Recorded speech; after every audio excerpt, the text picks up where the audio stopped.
ಶ್ರೀ ಗುರುಭ್ಯೋ ನಮಃ. ಶ್ರೀಕೃಷ್ಣಾಯ ನಮಃ. ಎಲ್ಲರಿಗೂ ನಮಸ್ಕಾರ. ಚೈತ್ರ ವೈಶಾಖ ಮಾಸದ ದಾನಗಳು ಏನು ಮಾಡಬೇಕು ಹಾಗೆ ಅಂತ ನೋಡೋಣ. ಯುಗಾದಿ ಆರಂಭವಾಗಿ ಇವತ್ತಿನವರೆಗೂ ರಾಮನವಮಿ ಉತ್ಸವ ಅಲ್ಲಲ್ಲಿ ನಡೀತಾ ಇರುತ್ತೆ.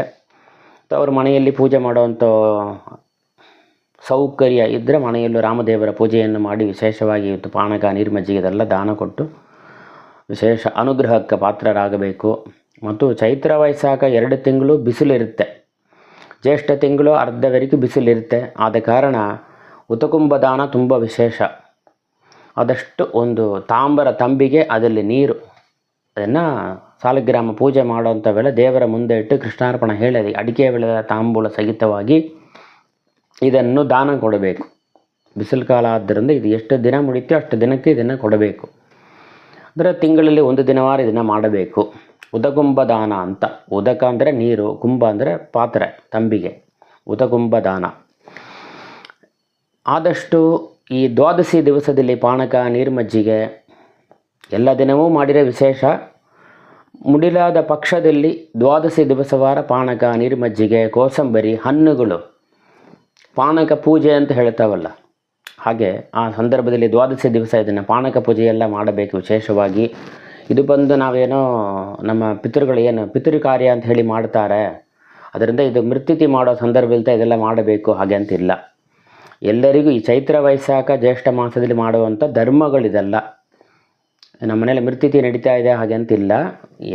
ಈ ತಿಂಗಳಲ್ಲಿ ಈ ಧರ್ಮವನ್ನು ಮಾಡಬೇಕು. ಇದರಿಂದ ಪಿತೃಗಳ ಆಶೀರ್ವಾದವಾಗುತ್ತೆ. ವಿಶೇಷವಾಗಿ ಪಾನಕ ಪೂಜೆ ಅಂತ ಹೇಳೋರು. ವಿವರ ತಿಳಿಯದೇ ಇತ್ತು ಅಂತಂದರೆ ನೀವು ಫೋನ್ ಮಾಡಿರಿದ್ದರೆ ನಾವು ಹೇಳ್ತೇವೆ. ನೀರು ಮಜ್ಜಿಗೆ, ಪಾನಕ, ಚಪ್ಪಲಿ ದಾನ ಕೊಡುವಂಥದ್ದು ವಿಶೇಷ. ಆಮೇಲೆ ಫಲದಾನ, ಗಂಧ ಅಂದರೆ ಈ ಬಿಸಿಲಿಗೆ ತಂಪಾಗುವ ಪದಾರ್ಥಗಳು ಎಲ್ಲವೂ ಕೊಡಬಹುದು. ಸುವಾಸಿನಿಯರಿಗೆ ಕಾಟನ್ ಸೀರೆ ಕೊಡಬಹುದು. ಮತ್ತು ಅರಿಶಿನ, ಕುಂಕುಮ, ಸುಗಂಧ ದ್ರವ್ಯಗಳು ಅಂತ ವಾಸನೆಯುಳ್ಳ ಪದಾರ್ಥಗಳು ಹೇಳ್ತಾರಲ್ಲ, ಸೆಂಟು ಇಂಥ ಮಾದರಿ ಇದೆಲ್ಲ ವಾಸನಾದಿ ದ್ರವ್ಯಗಳು, ಹೂವು, ಇದೆಲ್ಲ ದಾನ ಕೊಡಬೇಕು. ಚೈತ್ರ ವೈಶಾಖ 2 ತಿಂಗಳಲ್ಲೂ ಕೊಡಬೇಕು. ಆಮೇಲೆ ತುಪ್ಪ ದಾನ ಕೊಡಬೇಕು. ಗೋಧಿ, ಮೊಸರನ್ನ, ಅನ್ನದಾನ, ವಿಶೇಷವಾಗಿ ಸುವಾಸಿನಿ ಬ್ರಾಹ್ಮಣ ಸುವಾಸಿನಿಯರಿಗೆ ಅನ್ನದಾನ, ಊಟವನ್ನು ಹಾಕಿ ಅಡಿಕೆ ಬೆಳೆದಲ್ಲಿ ತಾಂಬೂಲ ಕೊಡಬೇಕು. ಇದು ವಿಶೇಷ. ಮತ್ತು ಈ ಚೈತ್ರ ವೈಶಾಖ ಬಿಸಿಲು ಕಾಲದಿಂದ ತಂಪಾಗುವಂತೆ ಏನು ಬೇಕೋ ಅದೆಲ್ಲ ದಾನ ಮಾಡಬೇಕಾದ್ದು ವಿಶೇಷವಾಗಿ ಹೇಳ್ತಾರೆ. ಈ ದಾನವನ್ನು ಮಾಡಿ ಪರಮಾತ್ಮನ ವಿಶೇಷ ಅನುಗ್ರಹಕ್ಕೆ ಪಾತ್ರರಾಗಬೇಕು. ಏನಾರು ಸಂದೇಹ ಇತ್ತು ಅಂತಂದರೆ ನಂಬರಿಗೆ ಫೋನ್ ಮಾಡಿ ವಿಷಯನ ತಿಳಿಸ್ತೇವೆ ನಾವು. ಶ್ರೀಕೃಷ್ಣಾಯ ನಮಃ.